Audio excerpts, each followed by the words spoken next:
Hello दोस्तों, मेरा नाम सिया है और मेरी उम्र सिर्फ 22 साल थी। तभी मेरे पति का एक्सीडेंट में हादसा हो गया।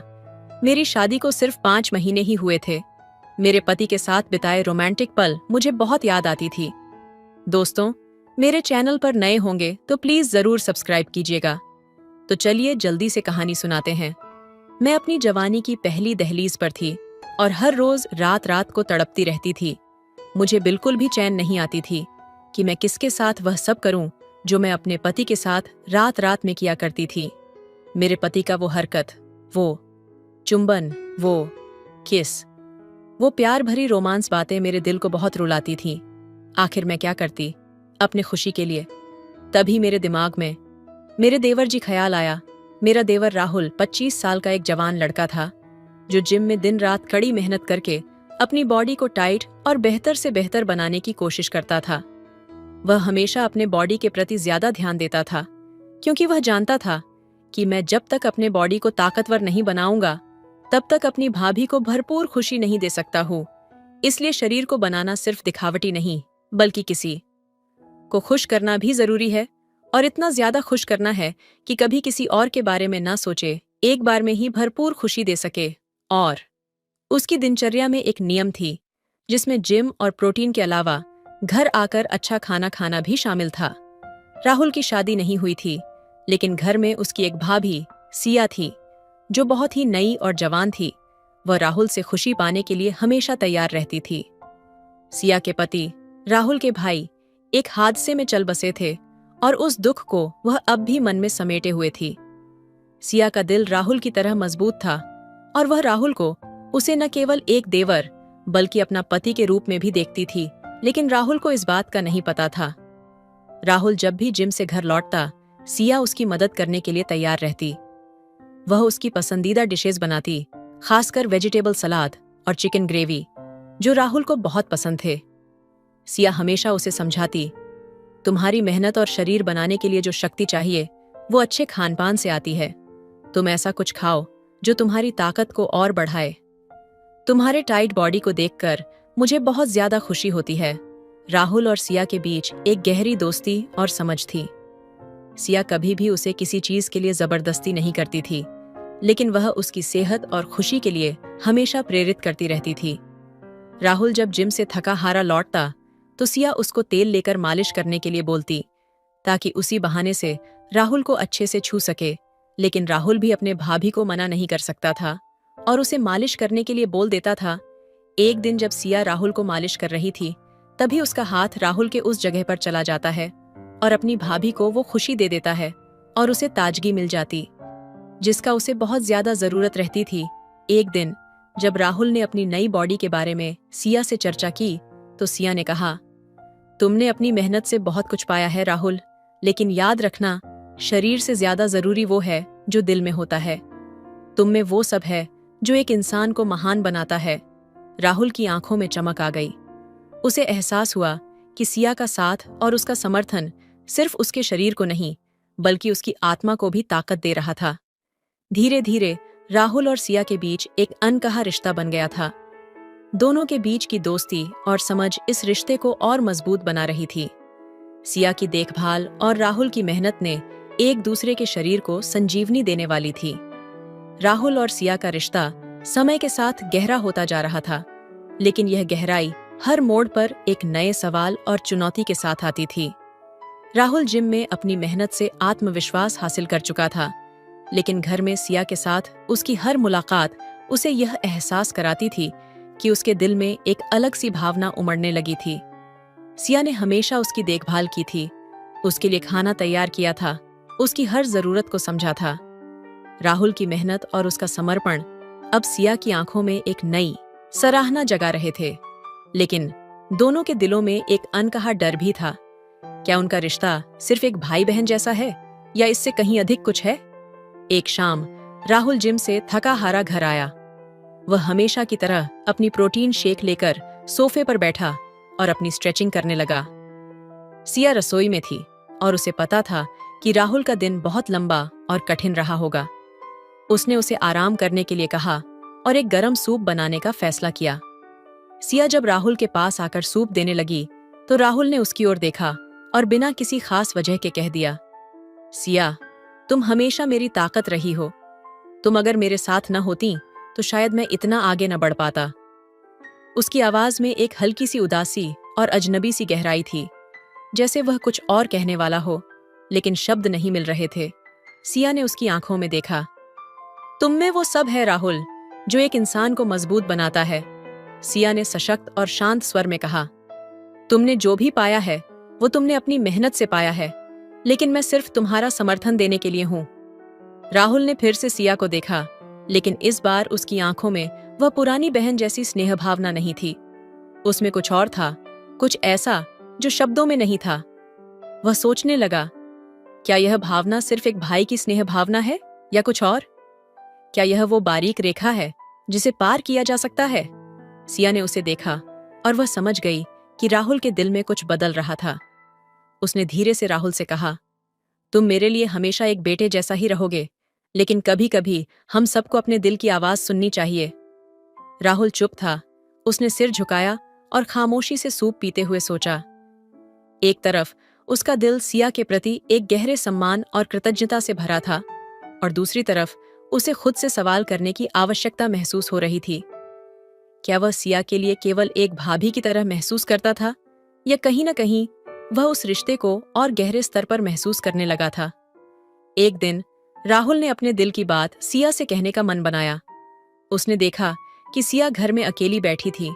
उसे कोई काम नहीं था। राहुल धीरे से पास आया और कहा, सिया, मैं तुमसे कुछ कहना चाहता हूं। सिया ने उसकी ओर देखा और मुस्कुराई। क्या बात है? राहुल ने गहरी सांस ली। मैं जानता हूं कि तुम हमेशा मेरे लिए वहां रही हो, लेकिन कभी कभी मुझे लगता है कि मैं तुम्हारे बिना अधूरा हूं। तुम मेरी ताकत हो सिया, तुम मेरी सबसे बड़ी प्रेरणा हो। लेकिन क्या कभी तुम्हें ऐसा महसूस हुआ कि हमारे बीच कुछ और भी हो सकता है, कुछ और जो अभी तक हमने महसूस नहीं किया? सिया का चेहरा पल भर के लिए गहरे विचारों में डूब गया। उसने कुछ कहा नहीं, बस एक लंबी चुप्पी रही।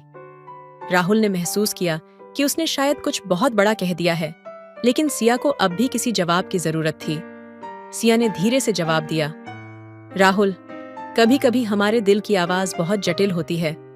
रिश्तों में गहराई होती है और उसे समझना आसान नहीं होता। हम दोनों एक दूसरे के लिए बहुत महत्वपूर्ण हैं, लेकिन इस रिश्ते को हमें बहुत सोच समझकर समझना होगा। यहाँ सिया की आवाज में एक गंभीरता थी, लेकिन साथ ही एक सहानुभूति भी। उसने राहुल को आश्वासन दिया कि वह हमेशा उसकी ओर से खड़ी रहेगी, चाहे जो भी हो। लेकिन वह चाहती थी कि राहुल अपनी भावनाओं को सही से समझे और निर्णय लेने से पहले अपने दिल की गहराई में जाए। राहुल को महसूस हुआ कि रिश्ते सिर्फ शारीरिक आकर्षण या भावना से नहीं, बल्कि समय, समर्पण और समझ से बनते हैं। ये रिश्ता भी वही बन सकता था, लेकिन यह उनकी पहचान और आत्मसम्मान की गहरी नींव पर निर्भर करता था। दोनों को इसे सही दिशा में जाने के लिए और खुद को जानने के लिए समय चाहिए था। आपकी ओर से दिए गए दिशा निर्देशों के तहत मैं एक सकारात्मक और संवेदनशील कहानी को आगे बढ़ाते हुए, ये ध्यान में रखते हुए कि दोनों के बीच भावनाएं और रिश्ते पूरी तरह से समझ और विचार से विकसित हो रहे हैं, इसे रोमांटिक और दिलचस्प तरीके से लिख रहा हूं। कुछ महीनों के बाद राहुल और सिया के रिश्ते में एक नई गहराई आई थी। दोनों के बीच का समय और संवाद अब पहले की तरह हल्का नहीं था। वे एक दूसरे से अब केवल परिवार और जिम्मेदारियों के बारे में नहीं बात करते थे, बल्कि भावनाओं, ख्वाहिशों और ख्वाबों की भी बात करने लगे थे। राहुल को अब यह महसूस हो रहा था कि वह सिया के बिना अपना जीवन नहीं सोच सकता था। उसका दिल उसी की तरफ खींचता था, जैसे कोई अनकहा तार दोनों को जोड़ता हो। जब भी सिया उसके पास होती, वह उसकी उपस्थिति में खुद को सुरक्षित और संपूर्ण महसूस करता था। उसने सिया से एक दिन पूछा, सिया, क्या तुम कभी सोचती हो कि हम दोनों को अपनी जिंदगी में कुछ नया शुरुआत करनी चाहिए? क्या तुम कभी सोचती हो कि हम एक दूसरे से कुछ ज्यादा हो सकते हैं, सिर्फ भाभी देवर के रिश्ते से कुछ अलग? सिया ने गहरी सांस ली और उसकी आंखों में वही पुराना विचारमग्न भाव था। वह जानती थी कि यह सवाल आना था, क्योंकि दोनों के बीच का रिश्ता अब उस बिंदु पर पहुंच चुका था जहां इन भावनाओं को अनदेखा करना असंभव था। राहुल, मैं जानती हूं कि हमारी जिंदगियां कभी एक जैसे नहीं रहीं, और हम दोनों ने बहुत कुछ देखा है। तुम मेरे लिए हमेशा वो इंसान रहोगे जिस पर मुझे विश्वास है, और मैंने तुम्हारी मेहनत, समर्पण और साहस को हमेशा सराहा है, सिया ने कहा, और उसकी आवाज में एक अद्भुत स्नेह और गंभीरता थी। राहुल ने धीरे से सिया की ओर देखा। तो क्या तुम भी वही महसूस करती हो सिया? क्या तुम भी मुझे अपने साथ आगे बढ़ते हुए देख सकती हो? क्या तुम मुझे अपना जीवन साथी मान सकती हो? सिया की आंखों में हल्की सी नमी आ गई, जैसे वह अपने भीतर की कई जटिल भावनाओं को समेट रही हो। उसने अपने हाथों को एक दूसरे में जोड़ा और कहा, मैं हमेशा तुम्हारे साथ थी राहुल, और मैं जानती हूं कि तुम मेरी ताकत हो।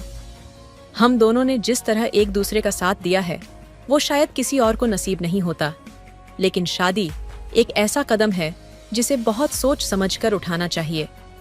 हमें अपने दिल की बात सुननी चाहिए और फिर किसी निर्णय पर पहुंचना चाहिए। राहुल ने सिया की बातों को ध्यान से सुना। उसे एहसास हुआ कि शादी केवल एक औपचारिकता नहीं थी, यह एक गहरी समझ, साझेदारी और समर्पण की बात थी। वह चाहता था कि सिया भी उसे उसी प्रकार अपना जीवन साथी मानने के बारे में सोच सके, जैसे वह सिया को अपनी जिंदगी का अहम हिस्सा मानता था। कुछ दिन बाद दोनों ने एक छोटी सी यात्रा पर जाने का निर्णय लिया।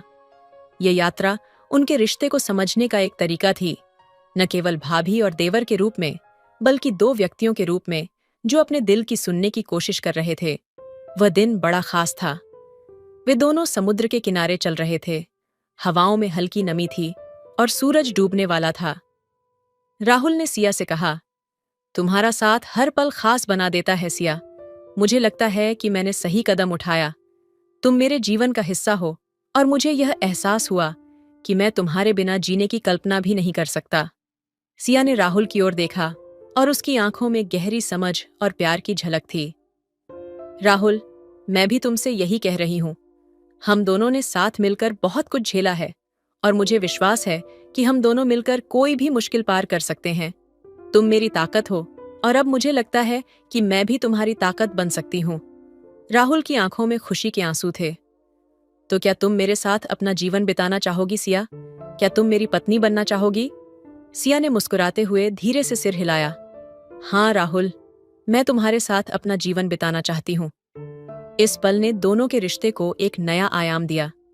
यह सिर्फ एक भावनात्मक समर्पण नहीं था, बल्कि यह एक नई शुरुआत थी। दो लोगों के बीच एक नई साझेदारी, जो न केवल अपने रिश्ते को समझने, बल्कि उसे एक गहरी जिम्मेदारी के साथ निभाने के लिए तैयार थे। राहुल और सिया के बीच चुपचाप सजे इस पल की ताजगी में एक गहरी शांति थी, जैसे समय ने अपना कदम धीमा कर लिया हो और दुनिया अपनी धड़कन को कुछ पल के लिए रोककर उनकी खुशी का गवाह बन गई हो। दोनों के दिलों में वही सवाल था जो हर प्रेमी के मन में होता है, क्या यह प्यार सचमुच सच्चा है? क्या यह वे कदम हैं जो उन्हें अपने जीवन की सबसे महत्वपूर्ण यात्रा पर ले जाएंगे? राहुल की आंखों में संकोच था, जैसे वह किसी अनदेखी डर से जूझ रहा हो, लेकिन सिया की आंखों में एक अजीब सी सुरक्षा थी, सिर्फ राहुल के लिए। उस पल को साझा करते हुए उसे महसूस हो रहा था कि अब उसका और राहुल का रिश्ता पहले से कहीं ज्यादा गहरा हो चुका था। यह सिर्फ एक वादा नहीं था, बल्कि यह जीवन की उस जटिलता को समझने का एक रास्ता था जो प्यार के अलावा और कुछ नहीं था। राहुल, सिया ने धीरे से कहा, उसकी आवाज में नरमी और विश्वास था। तुम जानते हो ना, हम दोनों के लिए यह रास्ता आसान नहीं होने वाला है, लेकिन मैं तुमसे वादा करती हूं कि मैं तुम्हारा साथ कभी नहीं छोड़ूंगी। हम दोनों मिलकर हर मुश्किल का सामना करेंगे। राहुल की आंखों में एक हल्की सी चमक उभरी।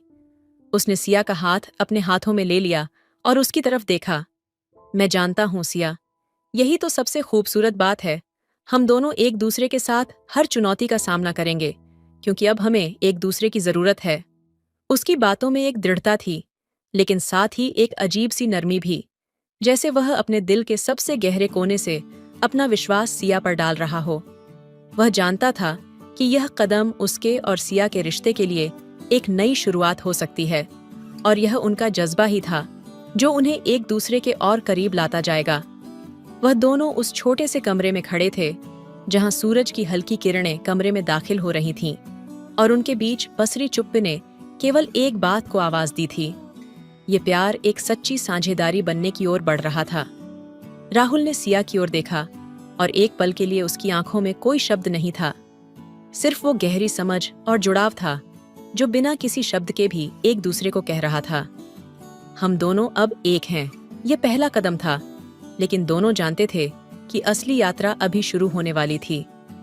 एक दूसरे के साथ हर कदम में प्रेम और समझ की गहराई को महसूस करते हुए वे दोनों उस ओर बढ़े जहां जवानी की दहलीज पर उनका प्यार अपने असली रूप में विकसित होने को था। न सिर्फ एक भावनात्मक रिश्ता, बल्कि एक आत्मीयता जहां दोनों को अपनी जिम्मेदारियों का एहसास था और एक दूसरे के साथ का महत्व भी। जैसे ही वे एक दूसरे की आंखों में देखे, वहां सिर्फ प्यार नहीं था, वहां एक साझा सपना था, एक वादा था और सबसे बढ़कर विश्वास था कि यह सफर चाहे जैसा भी हो, वे इसे एक दूसरे के साथ तय करेंगे। राहुल और सिया के बीच की चुप्पे उस पल में सबसे गहरी बात कह रही थी, जो शब्दों से कहीं ज्यादा प्रभावी थी। दोनों के मन में यह एहसास था कि उन्होंने जो कदम उठाया है वह न सिर्फ उनके रिश्ते का नया अध्याय है, बल्कि यह उनके बीच की समझ और प्यार को एक नई परिभाषा देने वाला था। सिया ने हल्के से राहुल के हाथ को थामा और मुस्कुराते हुए बोली, क्या तुमने कभी सोचा है कि हम दोनों कितनी दूर तक जा सकते हैं? जीवन के उस मोड़ तक जहां हमें हर फैसला एक दूसरे के बिना सोचने का मौका नहीं मिलेगा। राहुल कुछ पल चुप रहा, फिर उसने सिया की ओर देखा और धीरे से कहा, मैंने सोचा है सिया, और मुझे लगता है हम जहां भी जाएं, हमें खुद को और एक दूसरे को समझने का समय मिलेगा। हम दोनों के पास अपनी अपनी परेशानियां, अपनी अपनी उम्मीदें होंगी, लेकिन हम दोनों के पास एक दूसरे का साथ होगा। यही सबसे बड़ा सहारा होगा। सिया की आंखों में एक हल्की नमी थी, लेकिन वो मुस्कुराई, जैसे उसे पता हो कि राहुल की बातों में छुपा हुआ प्रेम और समर्थन ही उसकी ताकत है। उसकी बातों में जो सच्चाई थी वो सिया के दिल को छू गई। तुम्हारे साथ राहुल, हर मुश्किल आसान लगने लगती है, सिया ने धीरे से कहा। हम दोनों जानते हैं कि प्यार केवल खूबसूरत लम्हों का नाम नहीं है। यह उन कठिन दिनों के साथ भी चलता है जब लगता है कि रास्ता नहीं दिखता, और उस वक्त जब हमें एक दूसरे का साथ मिलता है तो कोई भी अंधेरा हमें नहीं डरा सकता। राहुल ने सिया की ओर देखा और उसकी आंखों में सच्चाई की गहराई दिखी। सिया, उसने कहा, जब तुम कहती हो हम दोनों एक दूसरे का साथ देंगे, तो मुझे लगता है जैसे कोई भी चुनौती छोटी हो जाती है। सिया ने हल्के से राहुल की पीठ पर हाथ रखा और कहा, हाँ राहुल, जब तक हम दोनों एक दूसरे के साथ हैं, दुनिया की कोई ताकत हमें अलग नहीं कर सकती। वे दोनों चुपचाप एक दूसरे के साथ खड़े थे, जैसे एक दूसरे के भीतर समाहित हो गए हों। समय के इस मोड़ पर, जब जवानी की दहलीज पर खड़े थे, उनका प्यार धीरे धीरे अपने सबसे सच्चे रूप में रूपांतरित हो रहा था। उनका रिश्ता अब केवल एक रोमांटिक जुड़ाव नहीं था, बल्कि एक गहरी साझेदारी बन चुका था, जिसमें विश्वास, समझ और एक दूसरे के प्रति जिम्मेदारी का एहसास था। वे जानते थे कि जीवन की राहें कभी भी सीधी नहीं होती, लेकिन एक दूसरे के साथ वे इन राहों पर चलने के लिए तैयार थे। कल से हम दोनों अपने नए जीवन की शुरुआत करेंगे, राहुल ने धीरे से कहा। हमारी ये नई यात्रा कभी खत्म नहीं होगी, क्योंकि यह एक ऐसा सफर है जो हमारी आत्मा को जोड़ता है। सिया ने उसकी बात को समझते हुए सिर हिलाया और उसके करीब आकर उसकी आंखों में देखी। हम दोनों का प्यार केवल एक वादा नहीं, बल्कि एक संकल्प है राहुल, और यह संकल्प सिर्फ हमारे लिए नहीं, बल्कि हमारे आसपास के लोगों के लिए भी होगा। हम उन्हें दिखाएंगे कि सच्चा प्यार क्या होता है। यह क्षण दोनों के लिए यादगार बन गया था। जब वे एक दूसरे के साथ खड़े थे, तो उन्हें महसूस हो रहा था कि यह प्यार ही जीवन का सबसे सुंदर और मजबूत रिश्ता है, जो किसी भी तूफान को पार कर सकता है। दिन ढलने लगा था और आसमान में हल्का सा रंग बदलने लगा था, जैसे यह संसार खुद उनकी नई शुरुआत का जश्न मना रहा हो। राहुल और सिया का रिश्ता अब एक गहरी संवेदनशीलता और समझ के साथ आकार ले चुका था। यह सिर्फ उनका प्रेम नहीं था, यह जीवन के साथ एक संजीदा साझेदारी थी, जो दोनों को एक दूसरे के और करीब ले जाती। और जैसे ही वे उस शाम के हल्के शीतल हवा में एक साथ चलते, उन्होंने महसूस किया कि जवानी की दहलीज पर खड़ा यही प्यार जीवन की सच्ची यात्रा की शुरुआत थी, जहां एक दूसरे का हाथ थामकर वे हर मुश्किल को आसान बना सकते थे। तो दोस्तों, आपको एक कहानी कैसी लगी, कमेंट करके जरूर बताएं। सोनल का जीवन कभी सरल और सहज था। विवाह के बाद वह अपने पति अरुण के साथ सुखी जीवन जी रही थी। लेकिन एक दिन एक अनहोनी घट गई।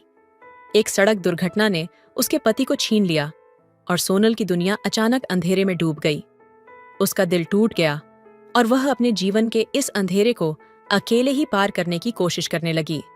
अरुण का 26 साल का भाई विवेक, जो हमेशा एक प्यारा और समझदार लड़का था, सोनल के लिए एक अनमोल सहारा बनकर उभरा। वह रोज उसे मिलने आता, उसकी जरूरतों का ध्यान रखता और उसे यह महसूस कराता कि वह अकेली नहीं है। शुरू में सोनल को यह मदद स्वीकार करना कठिन लगा। वह सोचती थी कि किसी का जीवन, खासकर अपने देवर का, वह अपने दुख में क्यों शामिल करें। लेकिन विवेक की मदद और साथ ने धीरे धीरे उसके दिल को सहारा दिया। वह दिन में अपना काम करता और रात को सोनल के पास आता ताकि वह अकेली न महसूस करे। कभी वह उसे चाय बनाकर देता, कभी रात में खामोशी से उसके पास बैठकर उसे सुनता और कभी उसके पुराने दिनों की यादों को ताज़ा करता ताकि सोनल को थोड़ा राहत मिल सके। विवेक का साथ सोनल के लिए किसी आशीर्वाद से कम नहीं था। वह जानता था कि उसकी भाभी अब अकेली है और उसका दुख शायद कभी खत्म नहीं हो सकेगा, लेकिन वह उसके साथ हमेशा खड़ा रहेगा। सोनल ने धीरे धीरे विवेक के साथ अपने रिश्ते को एक नई दिशा में देखा। उसे समझ में आया कि वह सिर्फ एक देवर नहीं, बल्कि एक सच्चा मित्र और सहायक है, जो न केवल उसके दुख में बल्कि खुशियों में भी उसके साथ खड़ा रहता है। एक दिन सोनल ने विवेक से कहा, तुम्हारे बिना मेरी जिंदगी का क्या होता? तुमने हमेशा मेरा साथ दिया जब दुनिया ने मुझे अकेला छोड़ दिया था। विवेक ने मुस्कुराते हुए जवाब दिया, भाभी, आप अकेली नहीं हैं। मैं हमेशा आपके साथ हूं और रहूंगा।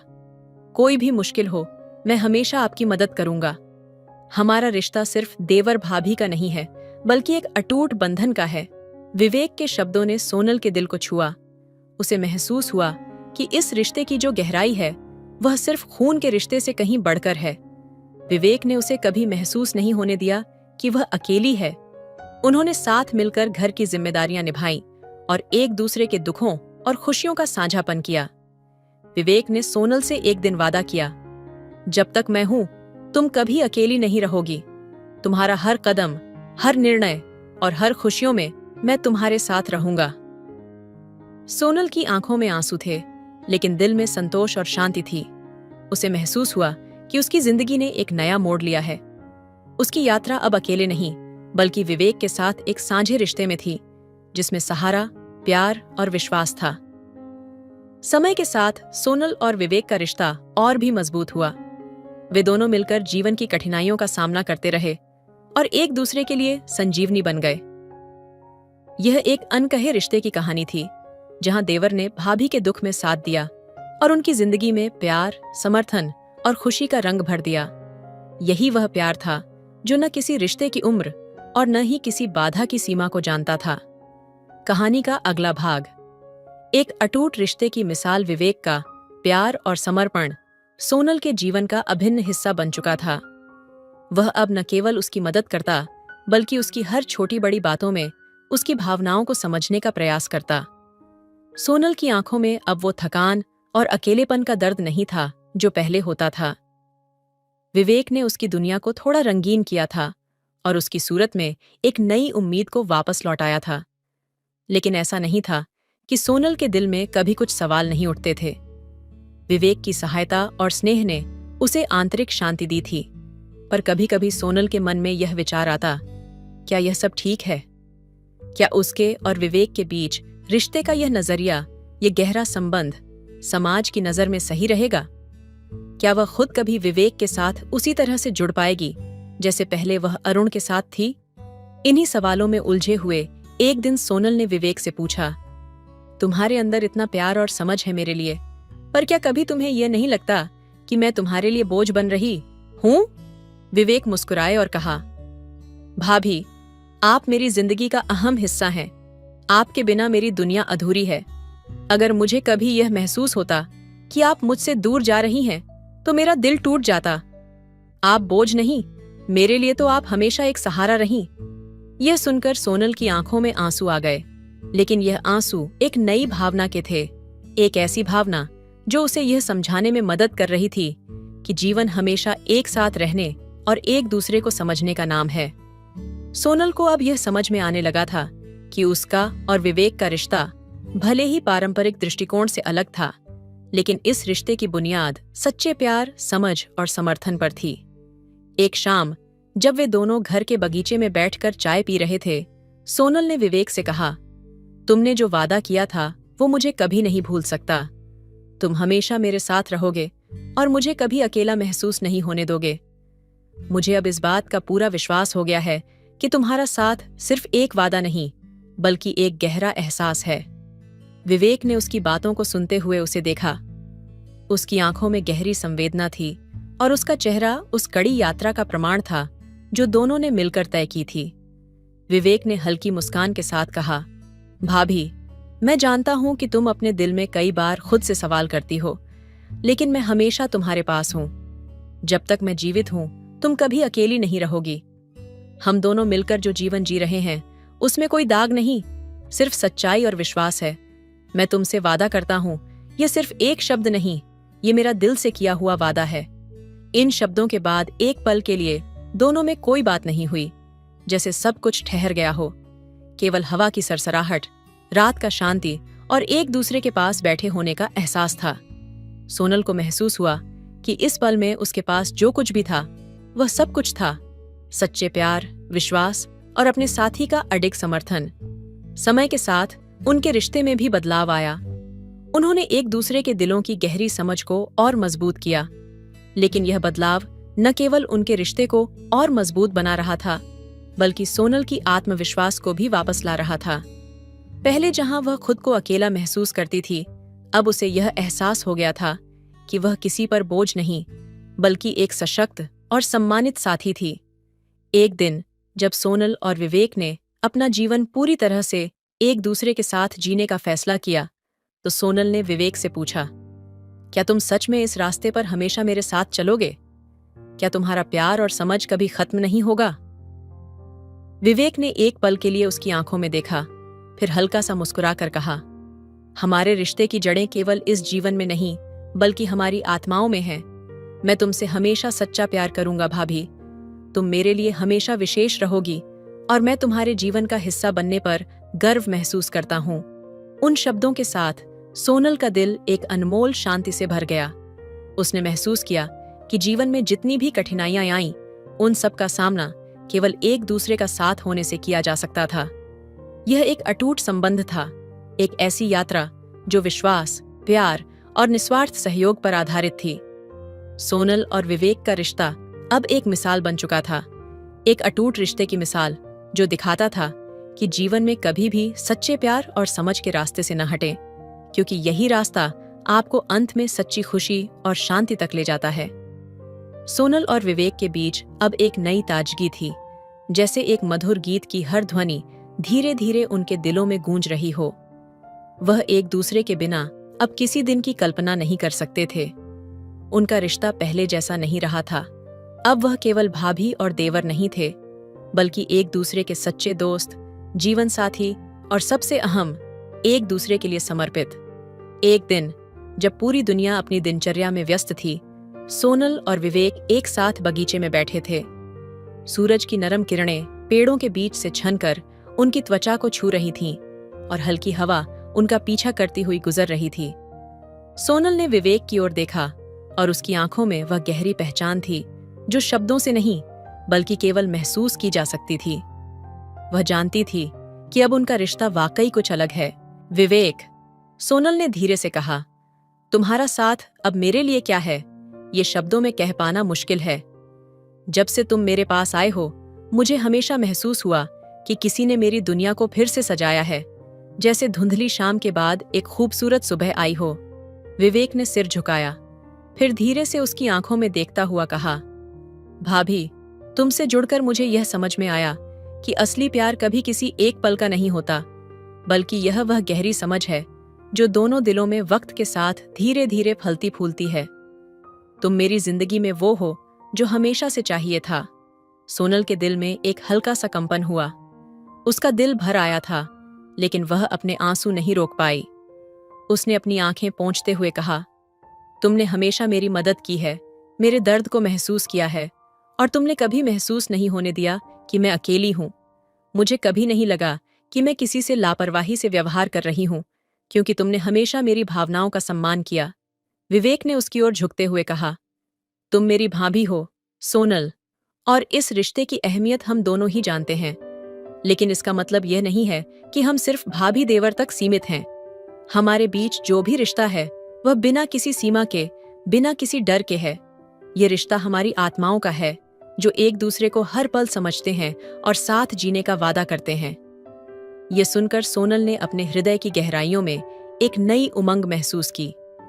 उसकी आंखों में आंसू थे, लेकिन ये आंसू दर्द के नहीं, और बिना कोई और सवाल किए उसने अपनी आंखें बंद कर लीं। उस पल में वह केवल उस शांति और प्यार को महसूस करना चाहती थी जो विवेक की आवाज में था, उसकी बाहों में था। जैसे उसकी आत्मा ने उसकी सांसों के साथ एक नई धड़कन पाई हो। वह पूरी तरह से विश्वास करने लगी थी कि हर दर्द, हर खुशी अब दोनों का साझा था। उनकी जिंदगी अब एक नए अध्याय में बदल चुकी थी, जिसमें हर पल एक दूसरे के लिए था।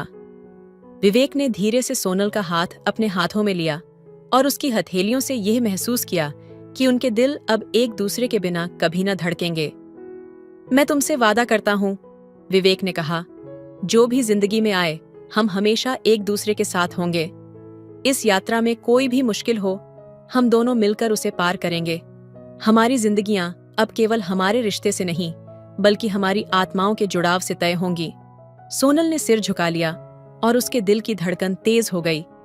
वह जानती थी कि यह वह प्यार था जो शब्दों से नहीं, बल्कि हर एक खामोश लम्हे में महसूस होता था।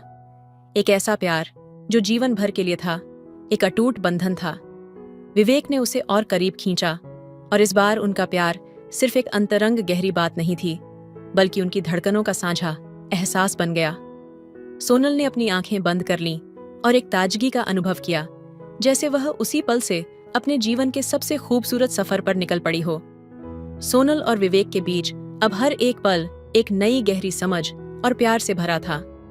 उनके रिश्ते में वह गहराई आ चुकी थी जो वक्त के साथ और भी मजबूत हो रही थी।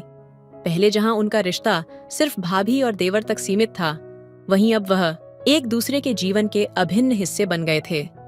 उनका आपसी प्यार अब सिर्फ विचारों में नहीं, बल्कि उनके हर कार्य, हर नजर में दिखता था। गर्मी की एक रात थी जब दोनों बगीचे में बैठकर चांद की रोशनी में अपनी बातें कर रहे थे। सोनल के चेहरे पर शांति थी, जैसे वह अपने जीवन के सबसे सुकून भरे पल को जी रही हो। विवेक ने चाय का कप सोनल की ओर बढ़ाते हुए कहा, तुमसे बात करना, तुम्हारे साथ बैठना, यही मेरे लिए सबसे सुकून भरे पल हैं। सोनल ने कप लेकर मुस्कुराते हुए कहा, विवेक, तुम्हारी यह छोटी छोटी बातें मुझे बहुत खास महसूस कराती हैं। पहले जब अरुण के साथ बैठती थी तो ऐसा लगता था जैसे हर बात पूरी हो गई हो, लेकिन अब मैं समझ पाती हूँ कि जीवन में किसी खास के साथ बिताया हर पल अपने आप में सबसे महत्वपूर्ण होता है। विवेक ने उसकी बातों को ध्यान से सुना और फिर धीरे से बोला, भाभी, तुम सही कहती हो। पहले जब मैं अपनी जिंदगी में किसी खास को लेकर सोचता था तो शायद मैं इसे उस तरह से नहीं समझ पाता था जैसा अब समझ रहा हूं। तुम्हारे साथ बिताए हर पल ने मुझे यह सिखाया कि रिश्ते कभी सिर्फ शारीरिक या पारिवारिक नहीं होते। वे उस भावना से जुड़ते हैं जो दो लोगों को एक दूसरे से जोड़ती है। सोनल की आंखों में एक हल्की सी नमी थी, लेकिन वह न तो शब्दों में यह व्यक्त कर पाई, न ही वह अपना गुस्सा या दुहक व्यक्त करना चाहती थी। वह बस चुपचाप उसके शब्दों को महसूस कर रही थी। विवेक ने देखा और उसकी ओर बढ़ते हुए बोला, भाभी, जब तुम मेरे पास होती हो तो लगता है जैसे मैं दुनिया का सबसे खुशकिस्मत इंसान हूं। मुझे कभी यह महसूस नहीं हुआ कि तुम मेरी भाभी हो। मुझे तो ऐसा लगता है जैसे तुम मेरी सबसे करीबी दोस्त हो, जो हमेशा मेरे साथ खड़ी रहती है। सोनल का दिल भर आया। उसके अंदर एक अजीब सी हलचल थी, जैसे वह किसी नए एहसास से जुड़ने जा रही हो। विवेक की बातों में जो सच्चाई थी वह उसे छू गई। कभी कभी उसे लगता था कि उसकी और विवेक की दोस्ती अब एक नई दिशा में जा रही है, परंतु फिर भी एक हिचकिचाहट थी, एक डर था। क्या यह प्यार, ये भावनाएं कभी उसकी और विवेक की जिंदगी को किसी संकट में डाल सकती हैं? विवेक, सोनल ने हल्के से कहा, क्या तुम कभी सोचते हो कि हमारे रिश्ते की यह नई दिशा, ये गहरी समझ हमें किस ओर ले जा सकती है? क्या हम अपने रिश्ते को सही दिशा दे रहे हैं या ये हमारी अपनी भावनाओं को और उलझा सकता है? विवेक थोड़ी देर चुप रहा।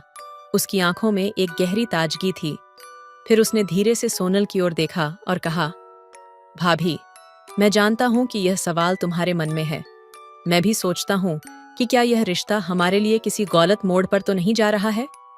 लेकिन मैं बस इतना जानता हूं कि जब तक हम दोनों के दिलों में एक दूसरे के लिए सच्चा प्यार और समझ है, हमें इससे आगे बढ़ने से डरने की जरूरत नहीं। हम जो कुछ भी कर रहे हैं वह न केवल हमारे दिल की आवाज है, बल्कि यह भी उस रिश्ते का नतीजा है जो हम दोनों ने साझा किया है। सोनल ने उसकी बातों को गहरे से महसूस किया। उसकी आंखों में एक नई रोशनी थी और दिल में एक हल्का सा विश्वास जाग चुका था।